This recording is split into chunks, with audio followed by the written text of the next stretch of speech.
Sveiki kokteilių draugai. Na, tikriausiai man pritarsit, laikas tikrai labai greitai bėga.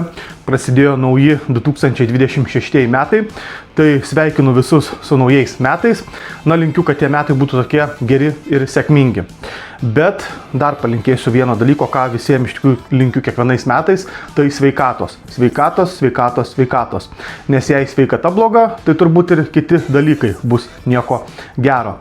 Na, o kad savijauta būtų geresnė, tai pradėsiu nuo nealkoholinių kokteilių. Juk vis dėlto Dry January, sausas sausis. Tai bus įdomu, kaip visada. Istorija, receptas, kokteilis. Į barą.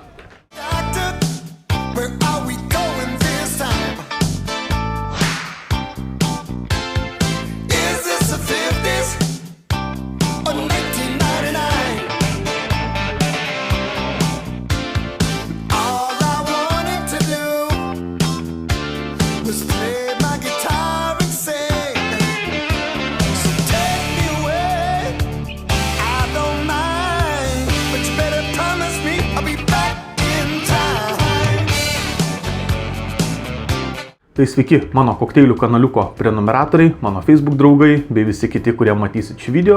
Kaip visada iš savo namų minibaro su jumis sveikinuosi aš Aurimas. Na ir iš karto noriu padėkoti. Tai ačiū mano žmonos tetai ir jos vyrui, Agnei ir Mantui, kurie man padovanojo šią tikrai įdomią nealkoholinių kokteilių knygą. Nealkoholinių kokteilių knygą. Tikrai labai ačiū, nes aš žiauriai mėgstu nealkoholinius kokteilius. Gerai, juokauju. Tai aš nusprendžiau jums būtent šiandien parodyti porą kokteilių. Būtent juos radau šioje knygoje. Išbandžiau, man visai patiko. Ir taip, tai planas toks. Žodžiu, bus du kokteiliai. Abu šie kokteiliai turi vieną ir tokį bendrą ingredientą. Tikrai gan įdomus, tai yra kriaušių ir rozmarino sirupas. Išties puikus derinys. Na ir taip, tai pamatysit aišku video, parodysiu kaip tą sirupą pasigaminti. Tada pereisiu prie kokteilių. Dar šiek tiek apie kokteilius papasakosiu. Dar išgirsit tokių keletą įdomesnių faktų. Žodžiu, laukia toks labai, kaip čia pasakyti, sveikuoliškas epizodas, nes vis dėlto mes taigi gaminam nealkoholinius kokteilius. Tai vat, žodžiu, gerai, pradėkim.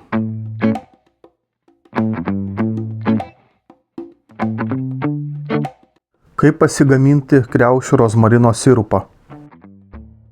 Pirmiausia, pradedu nuo kriaušių, gerai kriaušes nulupu bei supjaustau kubeliais.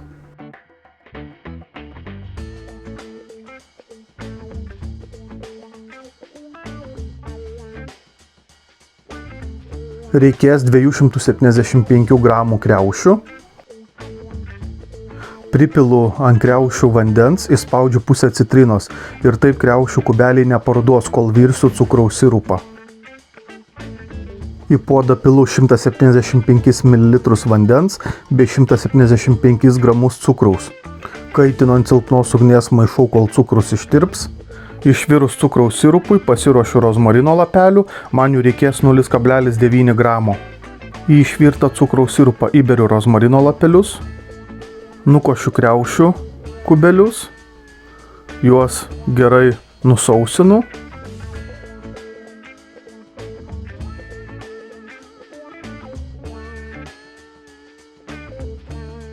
Suberiu kriaušes į cukraus sirupą ir ant vidutinės ugnies kaitinu, maišau, tada uždengiu ir laukiu, kol užvirs.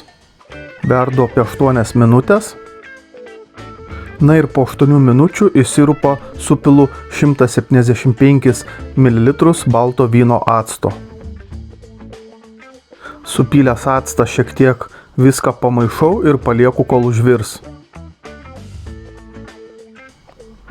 Kai užverda, išjungiu ugnį, palieku keliolika minučių atvėsti, paskui panaudojęs setelį ir merlę gerai nukošiu, na ir dar šiek tiek išspaudžiu likusio sirupo.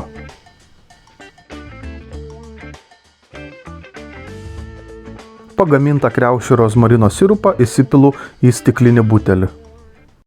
Taigi, pamatėt, kaip pasigaminti šį įdomų kriaušių ir rozmarino sirupą. Ragavau aš vieną, tikrai labai skanus. Gerai, perinu iš karto aš prie pirmojo kokteilio, atsiverčiu, taip. Aha, tai pirmas kokteilis, kurį jums pagaminsiu, tai yra Antėjas Cup.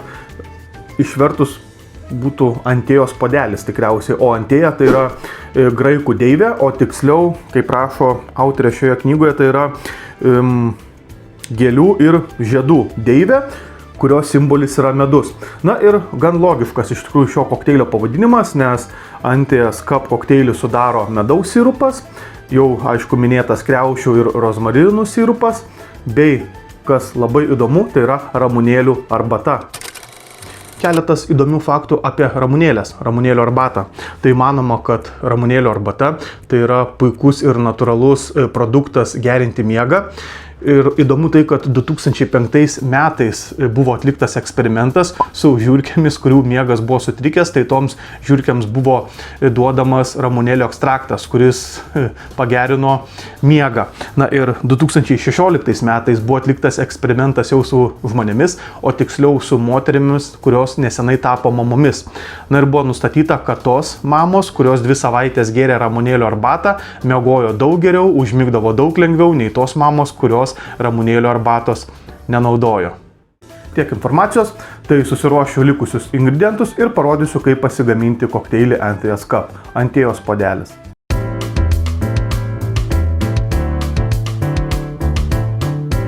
Į kokteilinę pilu 75 ml ramunėlių arbatos, 7,5 ml medaus sirupo, 22,5 ml kriaušių rozmarino sirupo. Pridedu ledukų ir paplaku apie 10 sekundžių.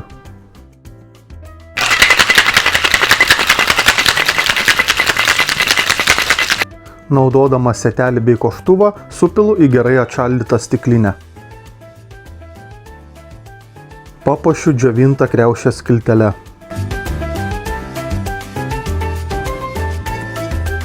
Kągi, pirmasis nealkoholinis kokteilis pagamintas, metas paskanaut.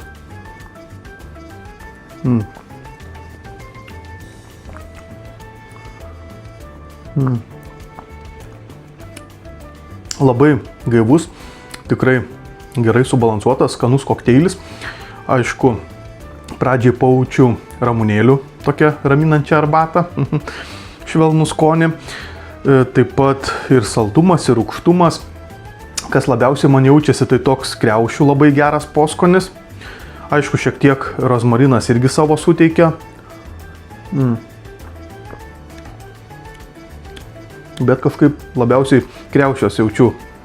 Bet tikrai tas nėra blogai, tikrai labai skanus kokteilis, puikus ingredientai, tarpusavį labai gerai dera. Nu, čia mano paties džiovinta kriaušė, su kuria papuošiau kokteilį. Labai skanu. Gerai, dabar susiruošiu antrajam kokteiliui. Kokteilis vadinasi Remember Me Always, visada mane prisimink. Taip, porą įdomių faktų apie rozmariną. Tai 1000 metų rozmarinas jisai buvo laikomas atminimo, prisiminimo simboliu.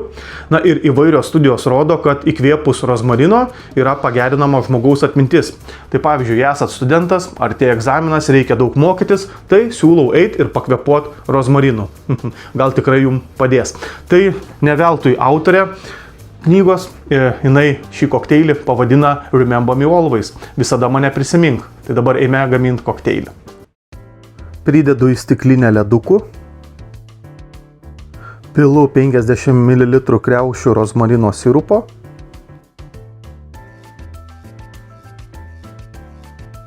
15 ml orža sirupo,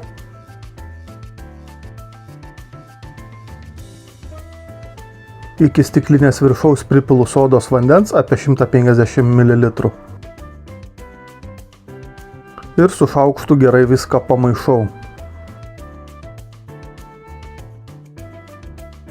Kokteilį papuošiu rozmarino šakele. Antrasis kokteilis, tai aš jį skanausiu su šiaudeliu. Remember Me Always, visada mane prisimink. Gerai. Galim paskanaut. O, čia.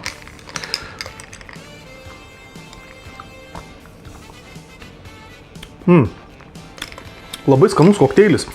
Labai gerai tas kriaušių ir rozmarinų sirupas dera su migdolų, to vadinamu oržio sirupu. Ir geras gaziukas nuo sodos vandens, kitaip sakant, nuo mineralinio. Irgi labai gerai toks paprastas, gaivus. Toks ir saldus. Tai aišku, visada galima ingredientus pagal savo skonį priderinti. Norit saldžiau, norit mažiau saldumo, tai bet tikrai toks neblogas. Tai šiandien tiek mano kokteilių draugai. Tikiuosi šis epizodas jums patiko. Išbandykit, paskanaukit. Na ir mes susitiksim kitą kartą. Ir nepamirškit, dabar yra Dry January, sausas sausis. Tai skanaukit įvairių nealkoholinių kokteilių. Reikia biškį pailsėti, ar ne, nuo to alkoholio. O gal ir ne? Žodžiu, skanių kokteilių. Iki kito karto.